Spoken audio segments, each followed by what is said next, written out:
The fog rolled through Chernoff like a living shroud, clinging to cobblestones slick with rain and misery. In the medieval heart of Ukraine, where the Dnieper River carved its ancient path through forests dense as secrets, the black market thrived in shadows that daylight dared not touch. Darian Kovren moved through the crowd with shoulders hunched against the cold, his black hair cropped short and still dusted with marble powder from morning's work. At 30 winters, he carried the build of a man who wrestled stone into submission, broad-shouldered with calloused hands that could both shatter granite and coax beauty from its heart. His gray eyes, perpetually tired, swept across the wares displayed in this den of human commerce, stolen relics from Byzantine churches, furs from wolves that once roamed free, and people, always people, chained like livestock. He shouldn't have come. The marble slab waiting in his workshop needed attention, and his coin purse held barely enough silver to justify the journey.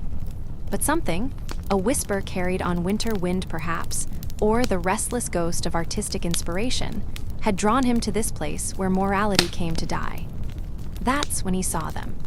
3 young women, identical in every devastating detail, stood on a raised platform beneath a canopy that failed to keep out the drizzle. Their hair fell like cascades of fresh snow past their shoulders, so white it seemed to glow against the gray afternoon. Their skin held that peculiar pour of moonlight made flesh, beautiful but unsettling, as if the sun had never dared kiss their cheeks. Amber eyes, liquid gold with flecks of crimson, stared out at the jeering crowd with a dignity that made Darian's chest tighten. They wore simple linen shifts, drenched and clinging, yet somehow maintained an aura of untouchable grace. Iron shackles bound their wrists, the metal etched with strange symbols that seemed to writhe when observed directly. Old protective runes, Darian realized, the kind whispered about in taverns when men had drunk enough to forget caution. Behold the slaver, a grotesque man with a face like melted wax, gestured dramatically. 3 beauties, unspoiled and mysterious, found wandering the Carpathian passes 6 months past. No family, no names they'll speak, but look at them. Perfect for noble houses. For how much? Darian's voice cut through the pitch, surprising himself. The crowd turned. The slaver's eyes gleamed with sudden interest, calculating the worth of this well-built stranger, whose clothes spoke of modest means, but whose bearing suggested something more. Ah, the sculptor from Key. Your reputation precedes you, Master Coin. For you, let's say 200 gold rivia. For all 3, they won't be separated. Tried that. Bad luck followed. 200 gold. Everything Darian had saved over 5 years of commissions. The marble he'd purchased last month. The silver meant for winter supplies, the promise of a cathedral contract that would have secured his future. The triplets' eyes found his, all 6 amber pools locking onto him simultaneously. In that moment, Darian felt something shift in his soul, like tectonic plates grinding beneath the earth. There was no plea in their gaze, no desperate hope, only recognition, as if they'd been waiting centuries for this exact moment. One of them, the one standing slightly forward, tilted her head. Her lips pale as frost, curved into the ghost of a smile. It wasn't warm. It wasn't inviting. It was the smile of someone who knew secrets that could unmake worlds. "I'll take them," Darian heard himself say. The transaction happened in a blur. Gold changed hands. His life's work reduced to clinking metal. Documents were signed, though Darian suspected they were worthless forgeries. The slaver kept glancing at the sky as if expecting divine retribution and hurried through the process with uncharacteristic speed. When the shackles were removed, the symbols flared briefly with purple light before fading. The triplets rubbed their wrists, revealing skin unmarked despite months of bondage. They moved in perfect synchronization, 3 bodies guided by one consciousness, and followed Darian without question as he led them away from the market stench. They walked in silence through Chernov's winding streets, past Orthodox churches with golden domes that seemed to watch them pass, past taverns where men drank away their sins, past homes where families gathered around warm hearths. The triplets moved like wraiths, their bare feet making no sound on the muddy cobblestones. Darian had rented a room above a blacksmith shop for the night. It was small, barely large enough for the straw mattress and wooden table, but it had a door that locked and walls that muffled sound. He ushered them inside and immediately began gathering blankets, his mind racing. What had he done? What madness had possessed him? "You're wondering if we're human," one of them said. Her voice was like wind through a crypt, beautiful and terrible. Darian froze, a wool blanket clutched in his hands. I'm Aline, she continued, the one who smiled at him. These are my sisters, Cellera and Myern. She gestured to the others who regarded him with those unsettling amber eyes. We are grateful for your intervention, though we question your wisdom. I don't understand. Darian managed. Who are you really? Those symbols on the chains. Protection. Sora spoke now, her voice identical yet somehow sharper. Against what we are, against our nature. The slavers were fools, but not complete fools. Myern, the third sister, stepped closer. She was the most ethereal of the three, her movements possessing a fluid grace that seemed to defy natural law. You spent everything to free us. Why? Darian set down the blankets, his hands trembling slightly. I don't know, I saw you standing there, and I couldn't bear it. Beauty shouldn't be caged. Art shouldn't be imprisoned. Art, Aveline repeated, tasting the word. Is that what you see when you look at us? Art, I see. Darian struggled to articulate what his artist's soul perceived. I see perfection that shouldn't exist. I see moonlight given form. I see something that makes me want to carve stone until my hands bleed just to capture a fraction of what you are. The sisters exchanged glances, a conversation happening in the silence between them. You may regret this kindness. Myern said softly, We are not what you imagine. Our mother will come for us, Aveline interrupted.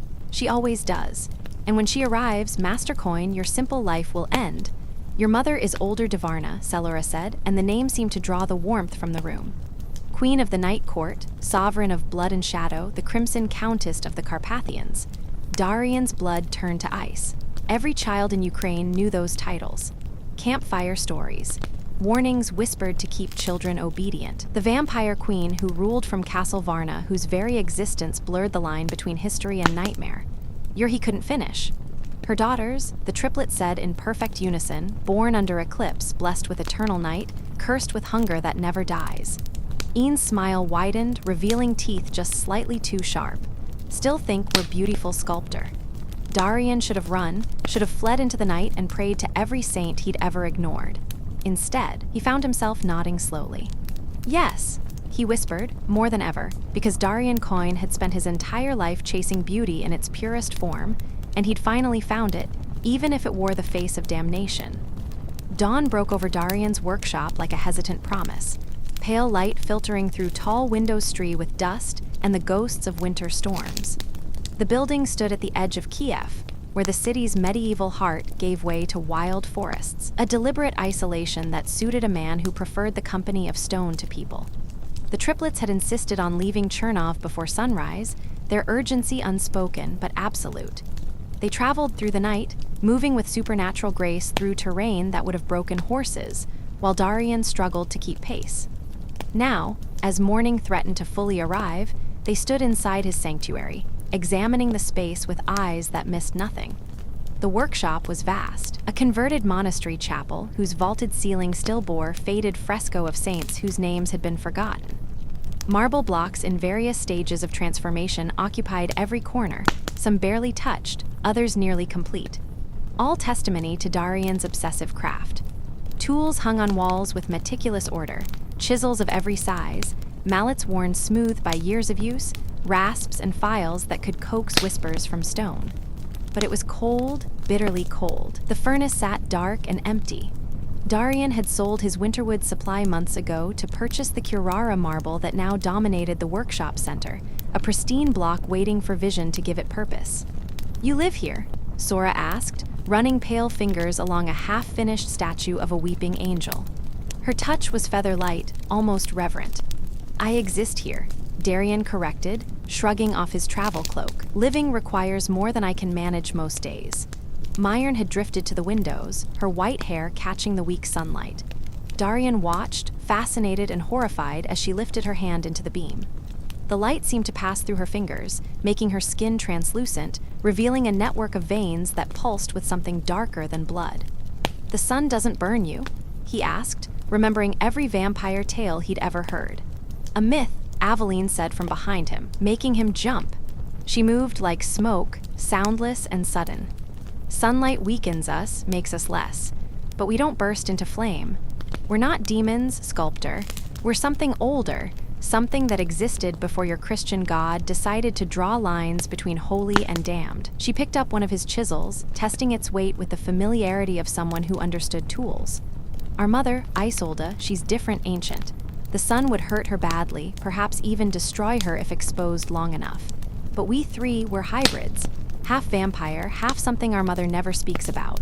We can endure daylight, though we prefer the darkness. What happened 6 months ago? Darian asked, beginning to light the furnace with the last of his kindling. How did you end up in those chains? The sisters fell silent. The only sounds were the crackle of catching fire and wind whistling through gaps in the stone walls. Finally, Myron spoke, still gazing out at the awakening world. We wanted to see the human lands. Mother forbade it, said we weren't ready, that our nature would betray us. But we were curious. 3 centuries of castle walls and blood servants and endless nights. We needed to know what lay beyond. Then 3 centuries, Darian's hand stilled. We aged slowly, Sora explained, settling onto a workbench within human balance. By human count, we're 317 years old, but we're still considered children by our kind. Adolescents who made a foolish choice. Ian continued the story, her voice carrying the weight of regret. We snuck away during the autumn equinox when Mother's court was distracted by blood rituals and political machinations. We wanted to walk among humans unnoticed to taste their food, hear their music, understand what draws them to their brief burning lives. But we were naive, Myron said softly. We didn't understand how different we looked, how our eyes reflected light like animals, how we moved too gracefully, spoke too formally. The villagers in the Carpathian foothills, they noticed, they feared. Fear breeds hatred. They came with holy water and rowanwood stakes. Sora's voice hardened. Old defenses against old evil. We could have fought, could have torn through them like parchment, but Mother had always taught us never reveal our full nature to humans. So we ran right into the slavers' trap. Ian finished bitterly. They'd been tracking us. These men who specialized in capturing the unusual for wealthy collectors. They had a witch with them. A real one, not the hedge magicians who peddle love potions. She bound us with iron inscribed with Elder Feudark runes, symbols that predate even our mother's making. We were helpless. Darian absorbed this, his mind struggling to reconcile the extraordinary with the tangible reality before him. These 3 beautiful, terrifying women had existed for centuries, while his ancestors were barely learning to work iron. Your mother, he said carefully. When will she come? She already knows. Myron turned from the window, her amber eyes meeting his moment those chains broke. She felt it. Even now, she's preparing. Within days, perhaps hours, she'll arrive with her retinue, and she'll want to meet the man who purchased her daughters. Should I be afraid? The triplets smiled in unison, a gesture that sent ice down Darian's spine, despite the growing warmth from the furnace. Terrified, they said together. Aveline approached him close enough that he could see the faint pattern of scales along her neck. So subtle they might have been mistaken for intricate tattoos.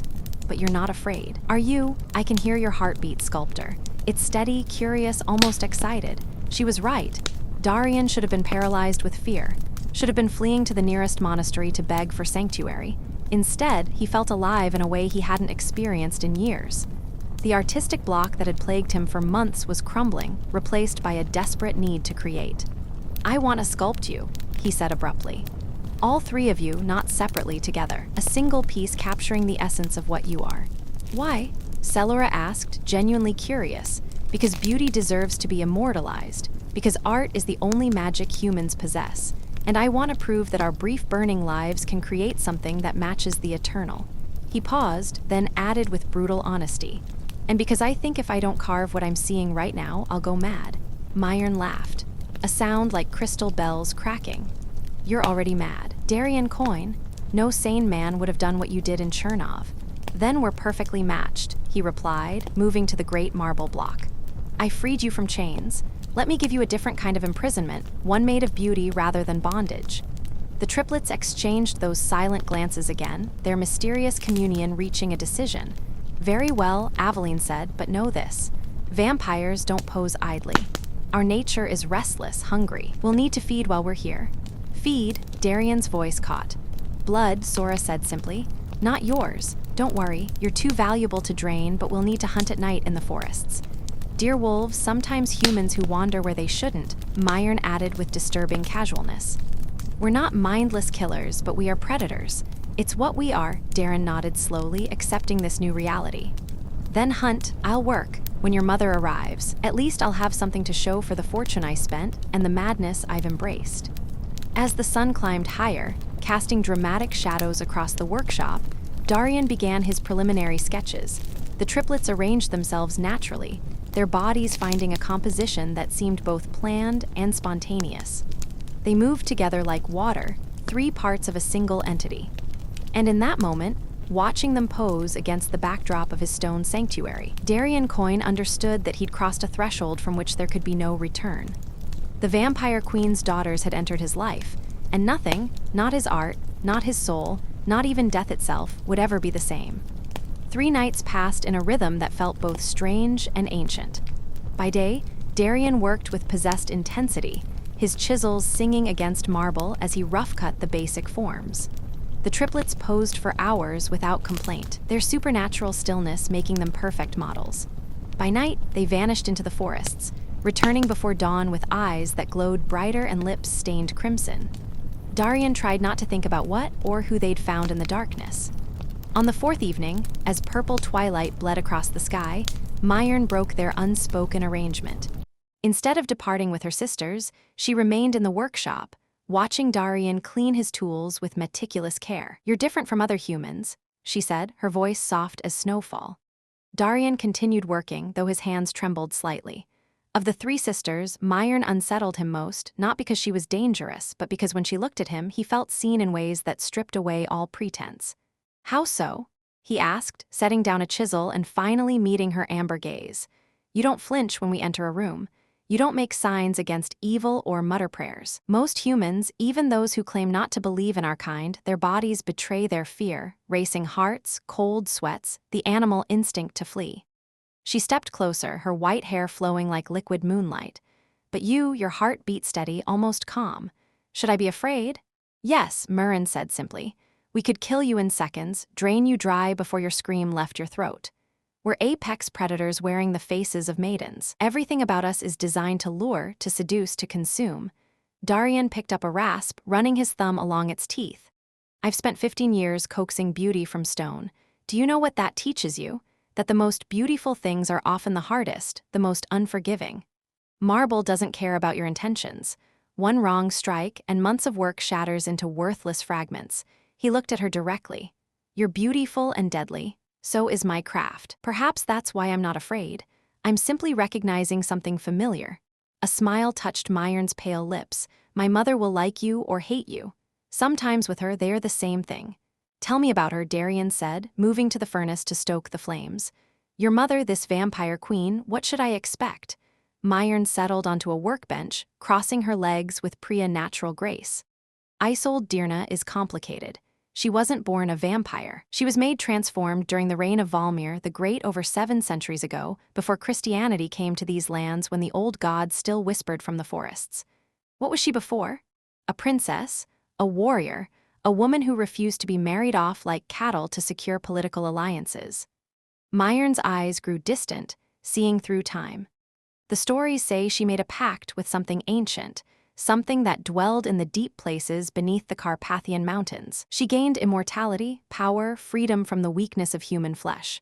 But the price, blood," Darian finished. "Not just blood. Isolation, our kind. We're sterile. We can't create life, only take it.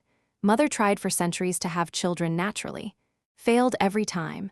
So she turned to darker methods, blood magic, forbidden rituals. She bargained with beings that make vampires look like house cats." Myrna's voice dropped to a whisper. She found a way. "A ritual requiring the blood of innocents, the tears of the dying, and something else. Something she's never told us. On the night of a triple eclipse 317 years ago, she performed it and we were born." "Oh, 3 at once," Darian said. "That's why you're connected. Why you move as one. We share more than blood, Sculptor. We share a soul. 3 bodies, 1 consciousness split 3 ways. What one feels all feel. What one knows all know." She paused, vulnerability flickering across her perfect features. "It makes us powerful. It also makes us lonely. We've never known true individuality, never had secrets from each other, never been alone. The weight of that revelation hung in the air." Darian tried to imagine 3 centuries of never being truly separate, of every thought, every emotion, every intimate moment shared instantaneously with 2 others. "Is that why you stayed tonight?" he asked gently. "To feel what it's like to be just one?" Myron's eyes widened, surprised then something deeper. "Perhaps. Or perhaps I stayed because when you look at me, you don't see us. You see me, just Myron, not the triplets, not the vampire princesses, just me." Before Darian could respond, a sound shattered the moment. A howl that didn't come from any wolf. It echoed across the forest, primal and commanding, raising the hairs on Darian's neck and arms. Myron was on her feet instantly, her body tensing like a drawn bow. "She's here. Your mother, her vanguard. The blood servants and thralls who travel ahead, preparing the way." Marina moved to the door, then paused. "Darian, whatever happens tonight, remember, Mother values strength. Show fear and she'll despise you. Show courage and she might spare you. Show her something interesting and she might let you live long enough to finish your sculpture." "Comforting," Darian muttered, but he was already moving. Pulling on his heavy coat and grabbing a torch from the wall, they emerged into a night that seemed darker than natural, as if the stars themselves had retreated from what approached. The forest at the workshop's edge writhed with movement, shapes that were almost human, but not quite, moving with the jerky wrongness of puppets on strings.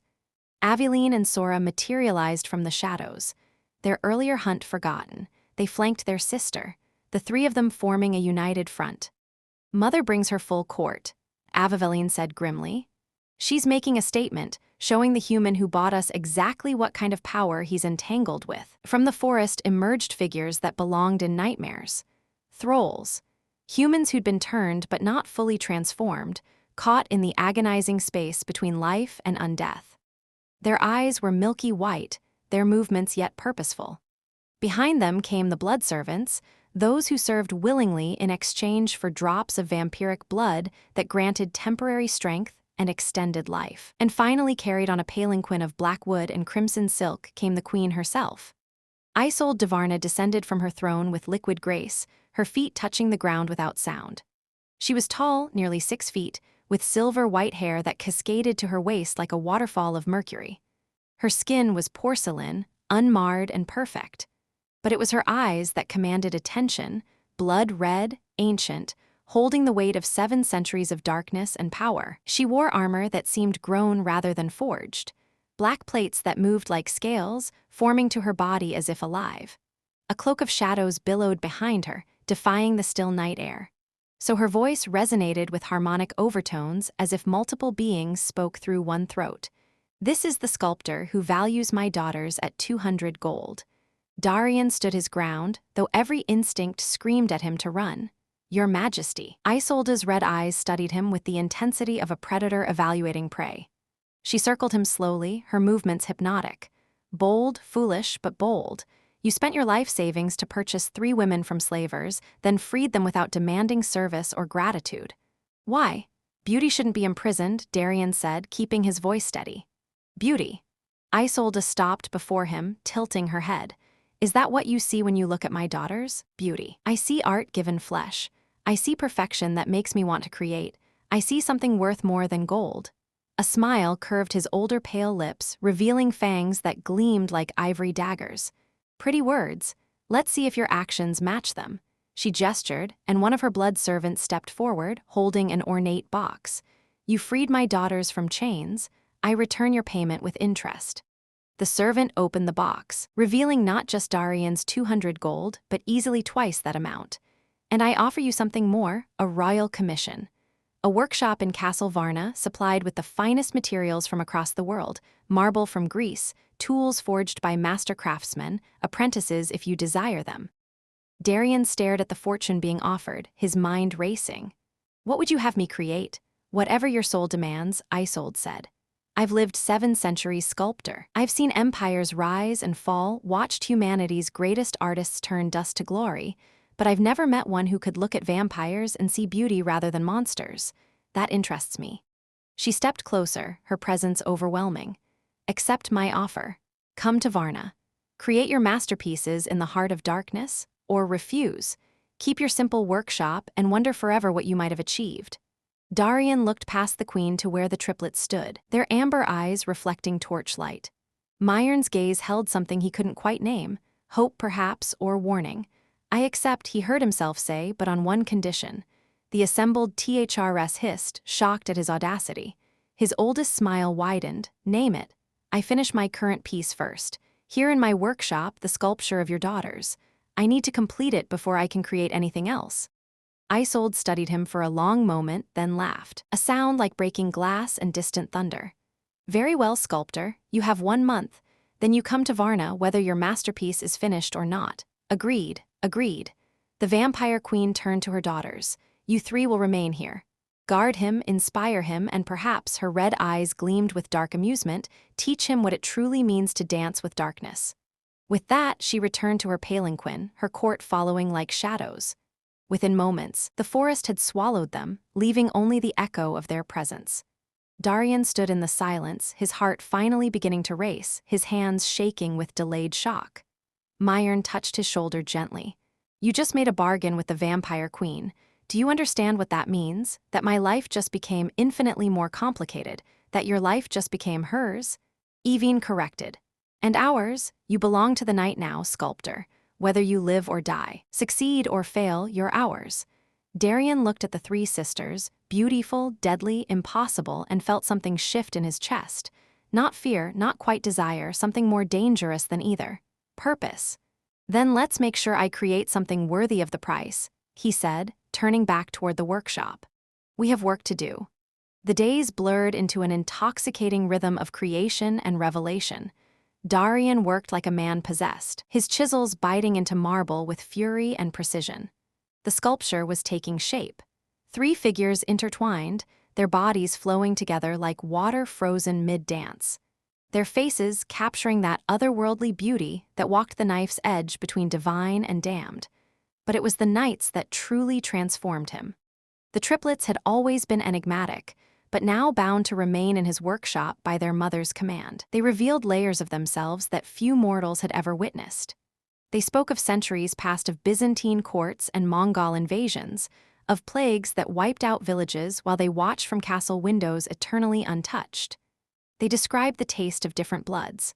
How fear made it bitter, how joy sweetened it, how the blood of the dying carried a melancholy that lingered for days. Darian listened, horrified and fascinated in equal measure, his understanding of their nature deepening with each revelation. On the 12th night, as winter tightened its grip on Kiev, Myron approached him while he worked by lamplight. The others had gone to hunt, leaving them alone, a rare occurrence that felt deliberate. You're pushing yourself too hard, she observed, watching how his hands trembled as he worked a fine rasp across the marble. You haven't slept properly in days. I have 3 weeks left, Darian said, not pausing. 3 weeks to capture 3 centuries of existence in stone. Sleep is negotiable. Mir moved closer, her presence like cool silk against his heated skin. You'll collapse before you finish. Humans are fragile. You forget that, wrapped up in your passion. Then help me remember, he said, finally setting down his tools. You talk about feeding, about the hunger that drives you. But what does it feel like? How do I capture that in stone? That eternal craving. Myron was silent for a long moment. Her amber eyes reflecting the lamplight like molten gold. It's not just physical hunger, though that's part of it. It's emptiness. Imagine being a vessel that can never be filled no matter how much you pour in. Every time we feed, there's a moment, just a heartbeat, where we feel complete, whole, and then it fades and the void returns deeper than before. She reached out, her pale fingers tracing the emerging features of her marble counterpart. That's why we're dangerous, sculptor. Not because we're strong or fast or difficult to kill, but because we're eternally incomplete, and humans are so beautifully, temporarily whole. You're warm and alive and filled with things we can never have. Immortality, genuine change, the ability to create life rather than just take it. Is that why your mother made the bargain that created you? Darian asked. To fill that void, perhaps, or perhaps she was simply lonely. Immortality sounds glorious until you realize you'll watch everyone you love crumble to dust while you remain unchanging. Myron's voice carried centuries of sorrow. We were her answer to that. Daughters who would never leave, never age, never abandon her to the endless night. Darian turned to face her fully, seeing past the supernatural beauty to the being beneath. Do you resent her for creating you? Sometimes. Myron admitted, we never asked to exist like this, caught between life and death, human and monster. But we also know what she sacrificed to give us existence. The ritual that birthed us required. She paused, pain flickering across her features. It required her to drain an entire village. 300 souls, their blood mixed in a single chalice, children, elders, everyone. She murdered them all, and their dying screams are woven into our very essence. The confession hung in the air like smoke. Darian should have recoiled, should have been horrified. Instead, he found himself reaching out his sculptor's hands, so accustomed to cold stone, touching warm flesh for the first time in what felt like years.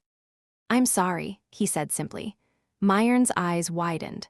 You're sorry? We're monsters born from massacre and you apologize. You didn't choose it. You didn't ask for the weight of 300 deaths to be your birthright. That's worth sorrow even from a stranger. Something broke in Myron's expression. A wall that had stood for 3 centuries suddenly crumbling. She moved within human speed, closing the distance between them, her hands gripping his shoulders with carefully controlled strength. Do you understand what you do to us? She whispered, her face inches from his. My sisters and I, we share everything, every thought, every sensation. But when I'm with you, when you look at me like this, I feel separate, individual. For the first time in 300 years, I feel like just me, not 1/3 of a whole. Her breath was cool against his skin, carrying the faint scent of copper and winter roses. Darian's heart hammered, but not entirely from fear. Is that good or frightening? He asked. Both, terrifyingly both. The workshop door crashed open, shattering the moment. Aveline and Salora entered, their eyes glowing bright crimson, the sign of fresh feeding. They stopped abruptly, their gazes locking onto their sister and the sculptor standing so close. Myron, Aline's voice carried a warning. Remember what we are. I haven't forgotten, Myron replied, but she didn't step back. Have you forgotten what he did for us? What he's sacrificing? Thera moved forward, her predatory grace more pronounced after hunting. His human sister, fragile, temporary. Getting attached to him is like falling in love with a candle flame. Beautiful for a moment, but destined to burn out. Maybe that's the point, Marina countered. Maybe the temporary nature makes it more valuable, not less. Darian watched this exchange, acutely aware that he was the subject of a debate that could end with his death. The triplets argued in their strange way, speaking aloud, but also communicating silently, their shared consciousness processing information on levels he couldn't perceive. Finally, Aveline sighed. Mother warned us this might happen. She said the sculptor was different, that his soul carried something unusual. That's why she gave him the commission, why she's testing him. Testing him how? Darian asked, finding his voice. The triplets turned to him in unison, and for the first time he saw genuine concern in their amber eyes. You know the month she gave you? Sora said. It's not arbitrary. In 30 days there's a blood moon eclipse, the same celestial event that marked our birth. Mother is planning something, a ritual that requires the presence of a mortal with creative fire, as she calls it. A human soul that burns bright enough to power her magic. Darian's blood ran cold. She's going to sacrifice me. Possibly, Aline admitted, or transform you, or something worse. Mother's rituals are never simple. But yes, the commission, the workshop at Vharna, the generous payment, it's all been designed to bind you to her, to make you willing to enter the heart of her power when the time comes. Why tell me this? Darian asked. If you share a consciousness with your mother, we don't. Myron interrupted. We're connected to each other, but not to her. She made us that way deliberately. She wanted daughters, not extensions of herself. We can keep secrets from her, though not easily. And we're telling you, Sora continued, because you deserve to know what you've walked into. You saved us, freed us, treated us like beings worthy of respect rather than monsters to be feared. That loyalty deserves honesty in return. Darian walked to his sculpture, running his hands over the emerging forms. 3 weeks of work, and it was already his finest piece. The marble seemed to breathe, the figures so lifelike they might step free at any moment. His life's work, his masterpiece, and possibly his tombstone. If I run, he said slowly, if I take the gold your mother gave me and disappear into some distant land, would she hunt me to the ends of the earth? Ian confirmed, you accepted her bargain. In the old ways, that's as binding as any blood oath. She'd find you eventually, and the punishment for breaking such an agreement, you don't want to know.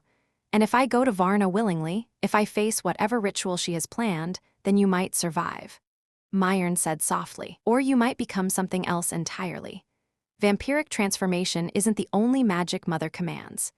She's been alive for 7 centuries, accumulating power and knowledge that defies mortal comprehension. She could make you immortal in ways that have nothing to do with drinking blood.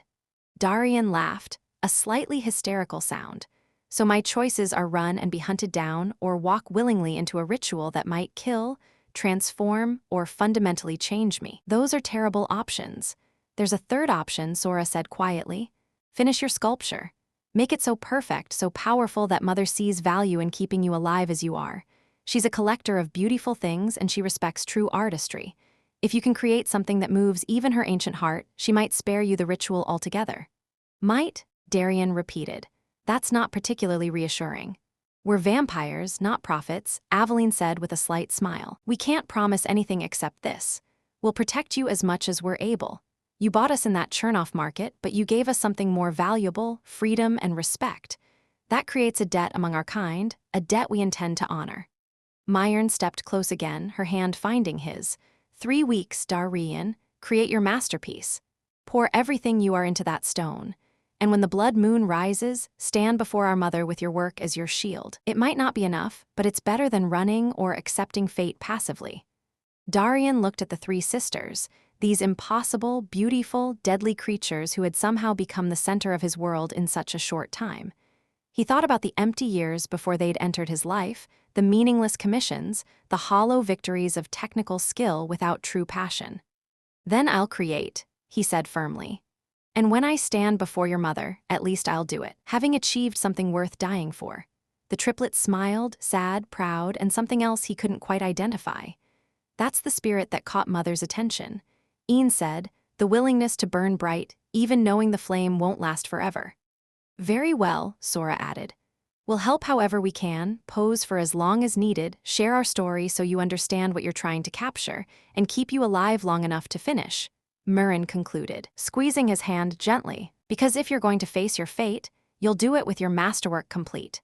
As dawn approached and the triplets retreated to the shadows, sunlight still weakened them, even if it couldn't kill. Darian returned to his work with renewed purpose. 3 weeks until the blood moon. 3 weeks to capture eternity in stone. 3 weeks until he learned whether his art could save his life or if he'd simply created the most beautiful monument to his own doom. The chisel sang against marble, and Darian Coin worked as if his life depended on it, because it did. The workshop had become a temple of obsession. Darian worked through daylight and into dusk, his hands moving with a precision born from desperation and inspiration intertwined. The sculpture grew more refined with each passing hour.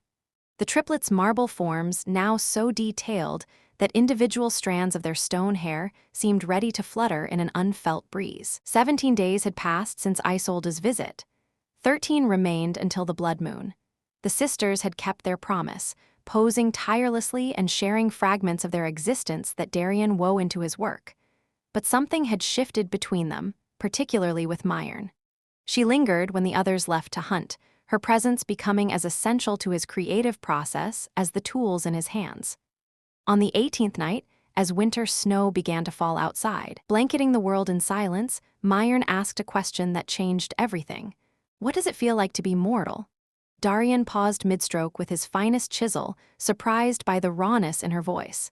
She sat on the edge of his workbench, her white hair loose and flowing, her amber eyes fixed on him with an intensity that made his breath catch. You've existed for 3 centuries, he said carefully. Surely you understand mortality better than I do, having watched it claim so many. We've watched, Myrn agreed. But watching isn't the same as feeling. We see humans live and die, burn bright and fade fast, but we've never experienced that urgency, that knowledge that every moment is borrowed, that time is slipping away like sand through fingers. She tilted her head, studying him. You have perhaps 40, maybe 50 years left if fortune favors you. How does that shape your soul? Darian set down his tools, recognizing this as more than casual curiosity. It makes everything matter more. Every sculpture I create, every sunrise I witness, every connection I make, they're precious because they're finite. Food tastes better when you know you won't eat forever. Art means more when you know your hands will eventually lose their strength. But doesn't it terrify you? Myrn pressed, knowing that everything you are will simply end. That consciousness, memory, the essential you will cease to exist. Sometimes, Darian admitted, Late at night when I'm alone with my thoughts, the certainty of oblivion can be crushing. But mostly, he paused, searching for the right words. Mostly, it feels like motivation. I don't have eternity to perfect my craft, so I have to make every piece count. I don't have centuries to say the things that matter, so I say them now. Myron slipped off the workbench, moving toward him with that fluid grace that marked her as something beyond human. And if you could have eternity, if my mother's ritual offered you immortality, would you take it? Would I still be me, Darian countered, or would I become something else? Something that looks through my eyes but thinks with a mind shaped by endless time. I don't know, Myron said softly. We were born into this existence. We have no mortal memories to compare. But I wonder if immortality hollows you out over centuries. If each year steals a little more of what made you human until you're just a walking collection of memories with no core left. She stood before him now, close enough that he could see the faint luminescence in her skin, the subtle way her chest didn't rise and fall with breath. She breathed by habit, not necessity. My sisters and I, she continued. We've been discussing something, a theory. We think Mother's ritual isn't meant to make you immortal. Darian's heart stuttered. Then what? We think she wants to make herself mortal, or at least experience mortality through you. The implications crashed over Darian like a winter storm. That's impossible.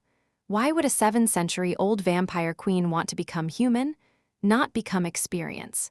There are old magics, blood rituals that allow a vampire to temporarily inhabit a mortal's consciousness, to feel what they feel, taste what they taste, to remember what it was like to be truly alive rather than undead. Myron's voice dropped to a whisper. We think Mother has grown weary of eternity, that she's searching for a way to feel human again, even if just for a moment. And the blood moon eclipse amplifies magic, particularly rituals involving transformation and consciousness. If Mother performs the ritual during the eclipse, she could theoretically merge her awareness with yours for the duration. Experience your mortality, your creative passion, your finite existence. Would it kill me? Myron's silence was answer enough.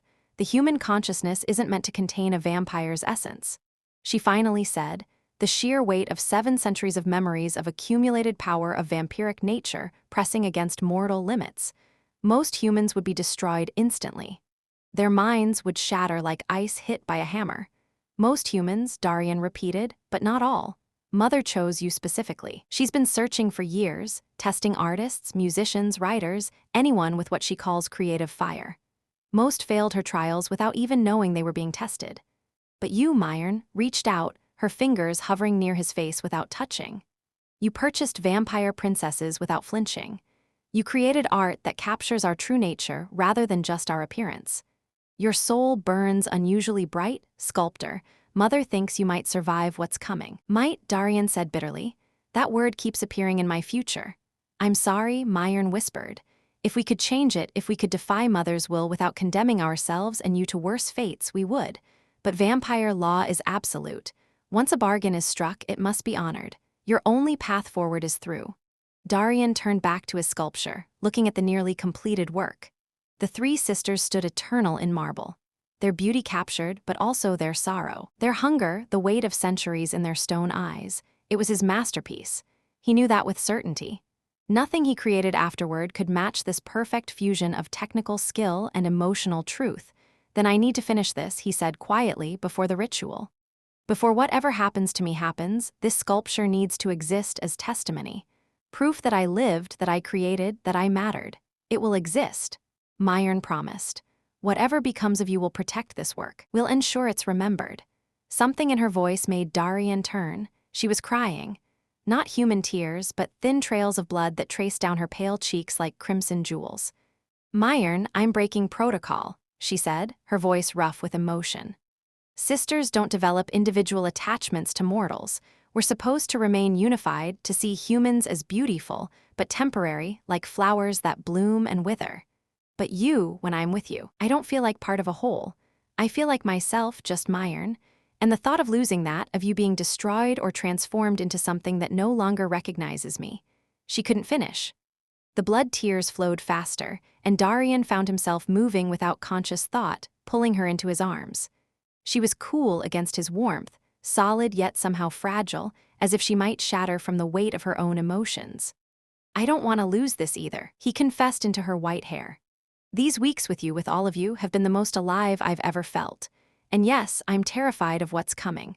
But I'm also grateful because whatever happens, I got to experience this. Got to hold something impossible and beautiful and make it real both in stone and in whatever this is between us. Myron pulled back slightly, her amber eyes searching his face. Darian Kovren, you're either the bravest man I've ever met or the most foolish. Can it be both? She laughed, a sound like crystal chimes, and then with infinite gentleness she kissed him. It was nothing like the violent, passionate encounters Darian had imagined vampire kisses might be. It was soft, tentative, achingly careful, as if Myron was terrified her supernatural strength might accidentally harm him. Her lips were cool but not cold, carrying the faint taste of copper and winter. When they parted, both were trembling. That was, Darian began. A mistake, Avaveline's voice cut through the moment like a blade. Both sisters stood in the doorway, having returned from hunting, their expressions carefully neutral. Aline, Myron started. We felt it, Sora interrupted, gesturing to her chest. Your emotions, your desire, the connection forming. We feel everything you feel, remember? And this is dangerous for all of us. Why? Darian asked, still holding me. Because I'm mortal. Because your mother's Aveline said bluntly. She has claimed you for her ritual. Developing genuine feelings, forming bonds beyond simple fascination, it complicates everything. If Mother senses that one of us has formed an attachment, she might accelerate her plans or worse, use you to control us, or Sora added more gently, she might be testing us too, seeing if we can maintain our unity in the face of individual desire. Mother's games are layered. She's always playing multiple strategies simultaneously. Myron reluctantly stepped away from Darian, though her hand found his and held tight. I don't care. For 300 years, we've been exactly what Mother created. Obedient daughters, unified entities, perfect reflections of her will. But Darian has shown me that there's another way to exist, that even creatures like us can choose our own paths. Choose? Ian's laugh was bitter. We're vampires, sister. We don't choose. We hunt, we feed, we survive. Love, connection, individual desire. Those are human luxuries. They weaken us or strengthen us. Myron argued. What if Mother's greatest failure wasn't making us half human, but denying us the full experience of what that means? What if the emptiness we feel, the eternal hunger that never fades, exist because we've been trying to be only vampire when we're meant to be both? The argument hung in the air, unresolved and heavy. Celera moved closer, her expression thoughtful rather than angry. Sister, she said quietly to Myron, we understand what you're feeling through our bond. We feel it too. The warmth of his presence, the way he sees you as an individual rather than part of a set. It's intoxicating, but it's also temporary. In 13 days this ends. Whatever Mother's ritual does to him, the Darian Kovren you're falling for will cease to exist. Then I'll treasure these 13 days, Myron said fiercely. I'll hold them as my own memories, separate from our shared consciousness. And when they are over, at least I'll know I experienced something true, even if it was brief. Aveline and Celora exchanged one of their silent communications, their shared consciousness processing information Darren couldn't perceive. Finally, they nodded in unison. Very well, Avine said. But understand this, Sculptor. You've now entangled yourself not just with Mother's plans, but with the emotional landscape of creatures who have never learned to navigate such territory. The consequences may be more dangerous than any ritual. I'll take that risk, Darian said, squeezing Myron's hand.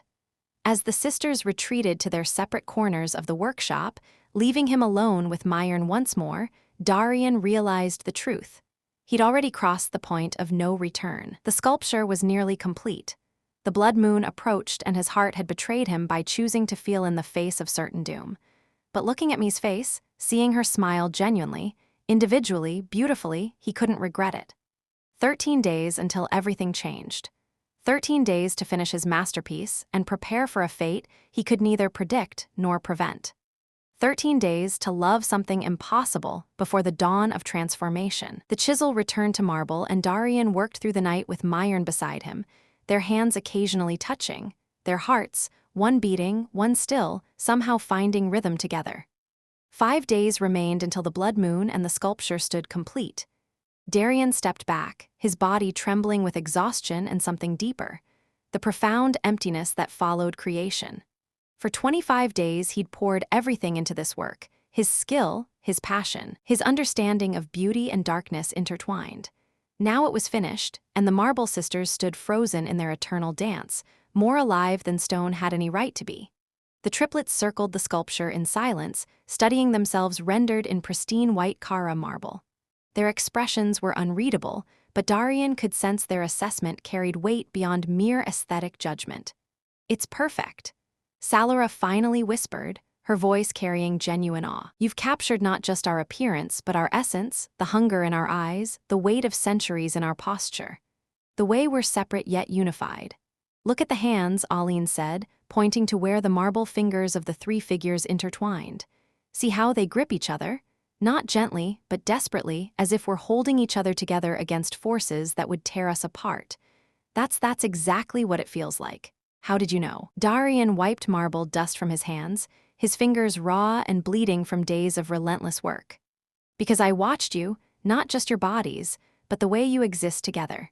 You're three parts of something that should be whole but isn't quite, like a beautiful tragic puzzle that almost fits but leaves tiny gaps where light and darkness leak through." Myrn approached the sculpture, reaching out to touch her marble counterpart's face. Her fingers traced the stone features with reverence. "You've made us beautiful, but you haven't lied. We're still monsters here, still creatures of blood and shadow. Yet somehow you've shown that being monstrous and being worthy of love aren't mutually exclusive." She turned to face him, blood tears already forming in her amber eyes. "This is your shield when you face Mother. This proof that you see us, truly see us as we are, not as humans wish us to be or as vampires claim we must be. If anything can save you, it's this." "And if it doesn't?" Darian asked quietly. The triplets exchanged glances, their shared consciousness processing possibilities before Aveline spoke. "Then at least you'll have created something that outlasts mortality. This sculpture will stand in Castle Varna for centuries, long after every human alive today has turned to dust. Your name will be remembered, Sculptor. That's more than most mortals achieve. It was meant to be comforting." It wasn't. The next 2 days passed in a strange suspension of time. Darian rested, truly rested, for the first time in weeks, his body demanding recovery after the punishing pace of creation. The triplets remained close, their presence both comfort and reminder of the approaching deadline. Myrn stayed closest. They didn't speak much, but she was always there, sitting beside him while he ate, watching the snow fall through the workshop windows, occasionally touching his hand as if confirming he was still solid, still real. On the night before their departure to Castleva, she finally broke the comfortable silence. "I want to tell you something," she said. "Something only I know that I've kept even from my sisters." Darian set down the tea he'd been drinking, a bitter herbal blend the triplets had prepared to strengthen his constitution for what was coming. "I'm listening." "The ritual Mother plans," Myrn began, her voice barely above a whisper. "I've seen the preparation scrolls in her chambers. I know what it requires." "How?" "Your sisters said I lied to them, used our shared consciousness to hide my knowledge, beneath layers of other thoughts and memories. It's difficult, painful even, but possible if you're desperate enough." She looked at him with eyes that held 3 centuries of sorrow. "The ritual is called the Eclipse of Souls. It's designed to temporarily merge a vampire's consciousness with immortals, allowing the vampire to experience human sensation, emotion, and perspective. But there's more." Darian's throat tightened. "Tell me, if the mortal survives the initial merger, and most don't, their minds simply can't contain vampiric consciousness without shattering. Then they undergo a transformation. Not into a vampire, but into something new, a hybrid.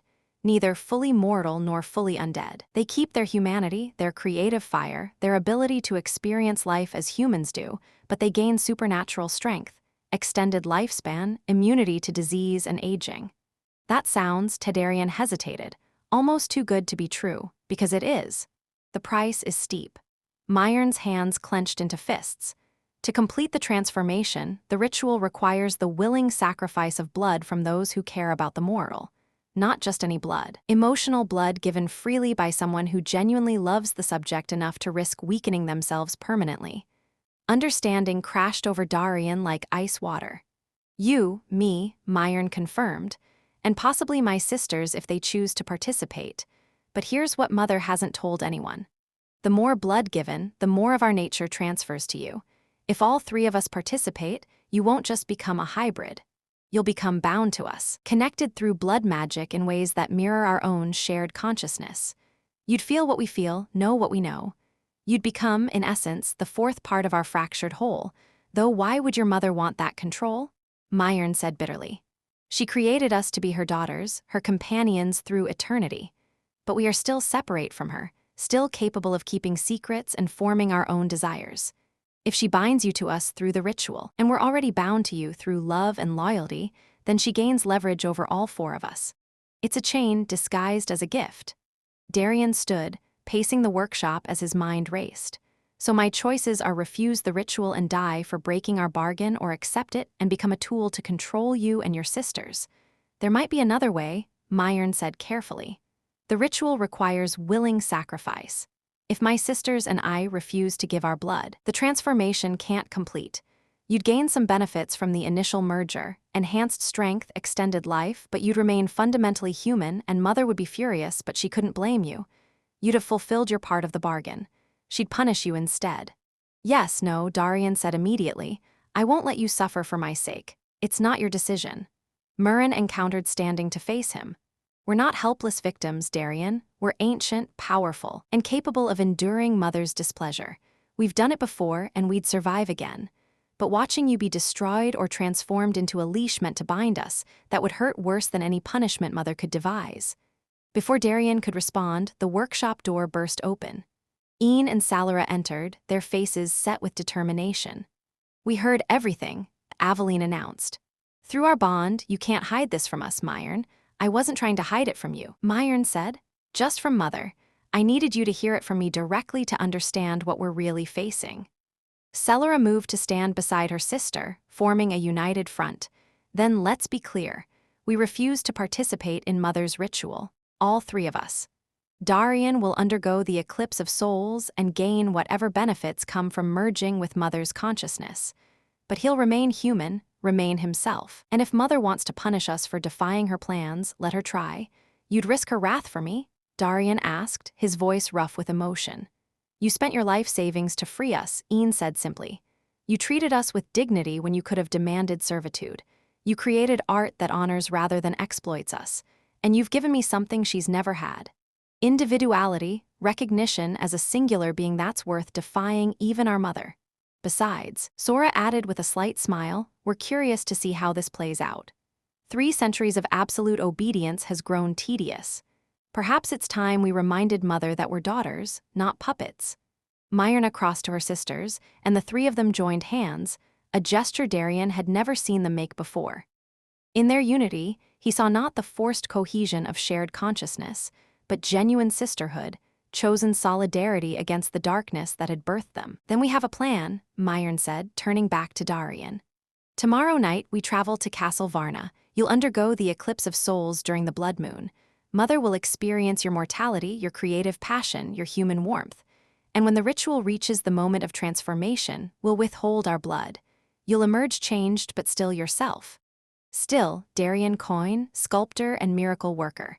And then Darian asked, then we face whatever consequences come together. Ian said, Mother will be furious certainly. She might banish us, imprison us, or devise some punishment we can't yet imagine, but we'll endure it because for the first time in 300 years, we'll have made a choice that's truly ours. Darian looked at the 3 sisters, these impossible, beautiful, deadly creatures who had somehow become the most important beings in his world. His rational mind screamed that this was madness, that defying a 7-century-old vampire queen was suicide. But his heart, his artist's soul, recognized something deeper. This was the story he was meant to live, the masterpiece he was meant to create, not in stone, but in the choices that defined him. All right, he said, squaring his shoulders. Tomorrow we go to Varna. I'll face your mother's ritual. You'll make your stand, and we'll see if art, defiance, and whatever this is between us can stand against the weight of eternity. The triplets smiled. Fierce, proud, dangerous. That's the spirit, Salara said. Very well, Aveline added. Rest tonight, sculptor. Tomorrow your mortality ends and something new begins. As the sisters prepared for the journey, gathering supplies and making quiet plans, Darian returned to his sculpture one final time. He placed his palm against the cool marble, feeling the stone that had consumed him for weeks. Whatever I become, he whispered to the frozen figures. This moment was real. This creation was true, and no ritual, no transformation. No vampire queen can take that away. The marbles stood silent, eternal, bearing witness to a man who had chosen to burn bright rather than fade quietly into darkness. Tomorrow would bring the blood moon. Tomorrow would bring transformation. Tomorrow would reveal whether love and art could triumph over hunger and eternity. But tonight, Darian Kovren was still simply human, finite, fragile, and absolutely certain he was making the right choice. Castlver rose from the Carpathian mountainside like a prayer carved in obsidian and shadow. Its towers pierced the twilight sky, their spires crowned with iron ravens that seemed to watch Darian's approach with living eyes. The journey had taken all day, traveling in a covered carriage that protected the triplets from direct sunlight, while Darian watched the medieval Ukrainian landscape transform from familiar forests to the wild, untamed borderlands where ancient magic still breathed. Now, as the blood moon began its slow ascent, swollen and crimson against the darkening sky, Darian stood in the ritual chamber at the castle's heart, surrounded by 7 centuries of accumulated power. The room was circular, its walls carved with symbols that predated Christianity, predated even the old Slavic gods. Candles floated without support, their flames burning in colors that hurt to observe directly. Violet, silver, a green that whispered of decay. At the chamber's center, a raised dais held 2 thrones carved from a single massive block of black stone, their surfaces polished to mirror brightness. Ysolde de Vharna stood before the thrones, resplendent in ceremonial armor that seemed woven from midnight itself. Her silver hair flowed loose, reaching past her waist, and her red eyes blazed with anticipation. Around her, blood servants and thralls formed a circle, their chanting creating harmonics that resonated in Darian's bones. The sculptor arrives. Ysolde's voice echoed with preternatural power, bearing his masterwork and his courage. Approach, Darian Kovren. Let us see if your art has earned you transcendence or merely an exquisite death. Darian stepped forward, flanked by the triplets. They dressed him in simple white robes, traditional garb for ritual participants, the color representing the blank canvas upon which new existence would be written. His sculpture had been brought ahead and now stood in an alcove, illuminated by that strange floating candlelight, the marble sisters watching their living counterparts with eternal stillness. "Your Majesty," Darian said, his voice steady despite the fear threatening to choke him. "I've completed the commission. The work stands as testimony to what I see when I look upon your daughters." Ysolde glided to the sculpture, her movements liquid and hypnotic. She circled it slowly, her red eyes taking in every detail. The intertwined hands, the weight of centuries in the marble faces, the way Darian had captured both beauty and monstrosity without flinching from either truth. Minutes passed in silence broken only by the chanting. Finally, the vampire queen laughed, a sound like shattering glass reformed into music. "Extraordinary," she pronounced. "You've done what I thought impossible, sculptor. You've made my daughters real in a way that neither life nor undeath achieves. This stone breathes with truth." She turned to face him, and something in her ancient eyes had softened. "You've earned my respect. That's a rare and dangerous commodity. Then perhaps," Darian said carefully, "you'll grant me honesty in return. What does this ritual truly require of me?" His oldest smile was sharp. "Bold question. Very well. You've earned directness. The eclipse of souls will merge your consciousness with mine for the duration of the blood moon's fullness. I'll experience your mortality, your creative passion, your human warmth. It will be intoxicating, possibly addictive, and yes, potentially fatal for you. Your mind must contain 7 centuries of my existence without shattering and the transformation after. That depends on choices yet to be made." Ysolde gestured to the triplets. "My daughters would need to offer their blood willingly, binding you to our line. It would make you something new, neither human nor vampire, but a bridge between worlds. You'd live centuries, create masterworks that reshape reality itself, stand beside my daughters as their equal rather than their pet." "Their leash, you mean?" Myron said, stepping forward. "Mother, we know what you're planning. The blood binding wouldn't just transform Darian, it would chain him to us, and through him give you leverage over all 4 of us." The chamber fell silent. Even the chanting stopped. Ysolde's red eyes narrowed dangerously. "You've been reading my private scrolls." "Daughter, we've been learning to think for ourselves." Ian countered, moving to stand beside Myrn. "You created us to be your companions, but you also taught us to value strength and independence.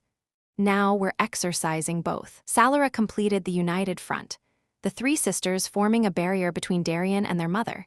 "We refuse to participate in the blood binding. Darian will undergo the eclipse of souls. He's willing to fulfill that bargain, but we won't be tools to control him, and we won't let him be used to control us." For a long moment, Ysolde simply stared at her daughters, her expression unreadable. The temperature in the chamber dropped until Darian could see his breath misting. Power crackled in the air like invisible lightning, and the blood servants cowered, sensing their mistress's fury building. Then, impossibly, Ysolde smiled. Finally, she whispered, 317 years and you finally learned to defy me. Do you know how long I've waited for this moment?" The triplets exchanged confused glances. Darian's mind reeled. "Waited?" Myrn asked cautiously. "I created you to be my daughters, yes, but also to be yourselves. Individuals capable of choice, of rebellion, of growth. Yet for 3 centuries, you've been perfectly obedient, perfectly unified, perfectly boring."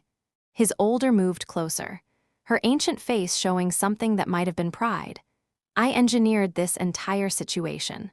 The slavers who captured you, I arranged it, the Chernoff auction.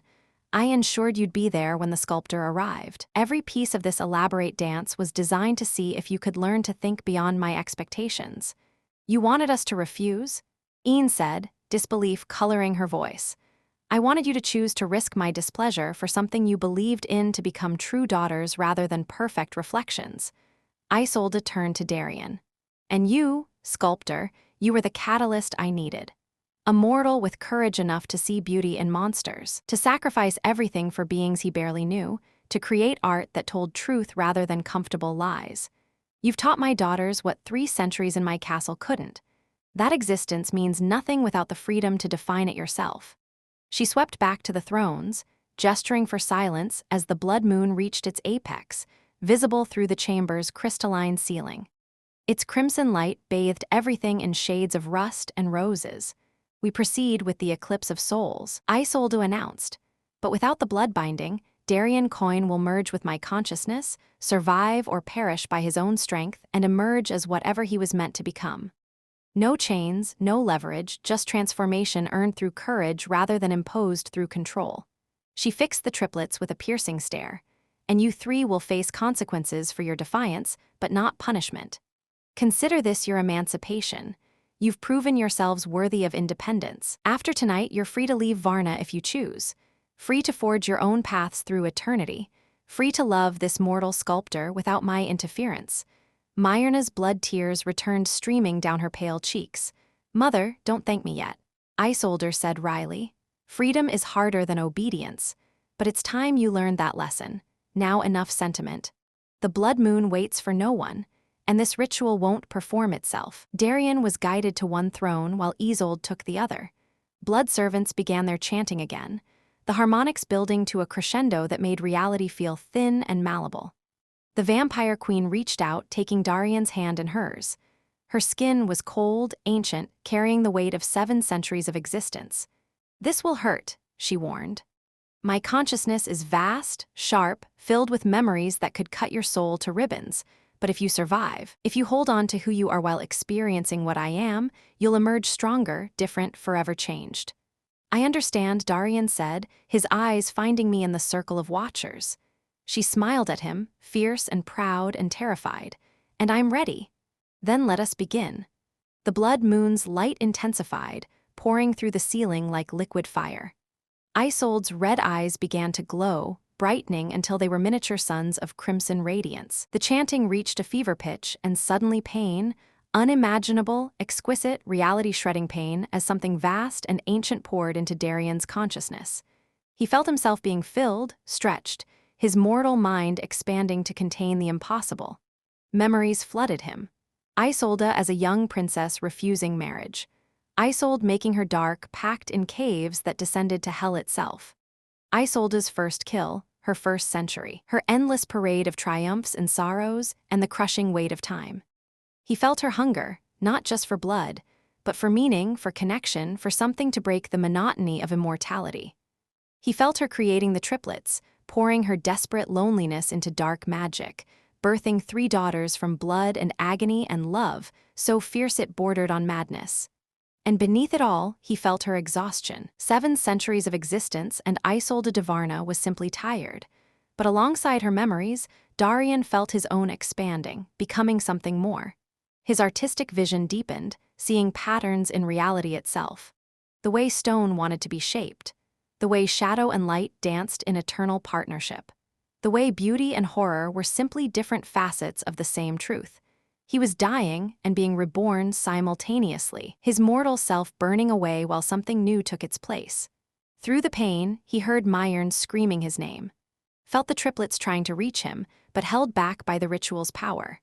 Sensed their desperation, their love, their refusal to lose him, and that connection, that proof that his brief mortal existence had mattered enough to move immortal hearts, gave him strength. Darian Kovren held on to himself, held on to his memories of sculpting, of cold workshops and calloused hands, of the first time he'd seen the triplets, and known his life would never be the same. He held on to his mortality even as it transformed, refusing to let 7 centuries of vampiric existence erase the essential truth of who he was. The eclipse of souls reached its peak. Blood moon light and dark magic and human determination colliding in a moment that transcended time and then silence. Darian opened his eyes. He was still in the throne, still holding his soldier's hand, but everything looked different. Colors were more vivid, sounds more distinct. He could hear hearts beating throughout the castle, smell blood from miles away, feel the ancient magic thrumming in Vharna's very stones. Yet when he looked at his hands, they were still human, calloused from sculpture, scarred from chisels. His reflection in the polished throne showed his same face, older now, somehow marked by experience, but undeniably himself, extraordinary. Ysolde breathed, releasing his hand. "You survived, not just survived, you thrived. I felt your mortality. Sculptor. Felt what it means to create, knowing time is finite, to love knowing death waits." It was. She paused, searching for words. It was the most alive I felt in 700 years. She stood, swaying slightly, her power diminished from the ritual's toll. "You're changed, Darian Kovren, enhanced. You live centuries now, age slowly, create works that reshape reality itself, but you remain human in the ways that matter. Your warmth, your passion, your beautiful, terrible fragility. You're something new, something unprecedented." The triplets rushed forward, Myrn reaching Darian first. She touched his face with trembling hands, searching for signs of the man she'd fallen for beneath the supernatural changes. "I'm still me," he assured her. "Different, but still me. Still the sculptor who bought 3 vampire princesses and fell in love with impossible things.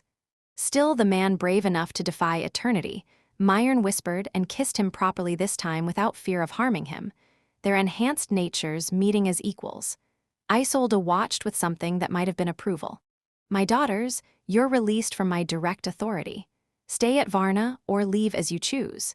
Continue serving the court or forge your own path. I've been your mother and your queen for 3 centuries. Perhaps it's time I was simply your mother." The triplets exchanged glances, their shared consciousness processing this new freedom. Then Aline spoke for all 3. "Well, stay. Vharna is our home, but on our terms now as daughters by choice, not by obligation." "Acceptable," said. She turned to Darian. "And you, sculptor, the workshop I promised is yours. Create your masterpieces here among vampires and blood magic and the weight of centuries. Or return to the mortal world carrying your enhancements and your impossible love. The choice is yours." Darian looked at the sculpture in its alcove, the marble triplets frozen in eternal beauty, then at the living sisters who taught him that monsters could love, that art could transcend mortality, that courage mattered more than safety. "I'll stay," he said. "I'll create here in the heart of darkness and prove that beauty can exist anywhere light dares to shine. And I'll stand beside 3 women who have become more than muses, more than inspiration. They've become my reason to make every moment, however many centuries I now have, count." The blood moon began its descent, its crimson light fading to silver. The ritual was complete. The transformation, impossible as it seemed, had succeeded. Darian Kovren had bought 3 vampire princesses at an auction. He'd freed them, sculpted them, loved them, and been reborn through magic and courage and the defiant choice to burn bright rather than fade quietly.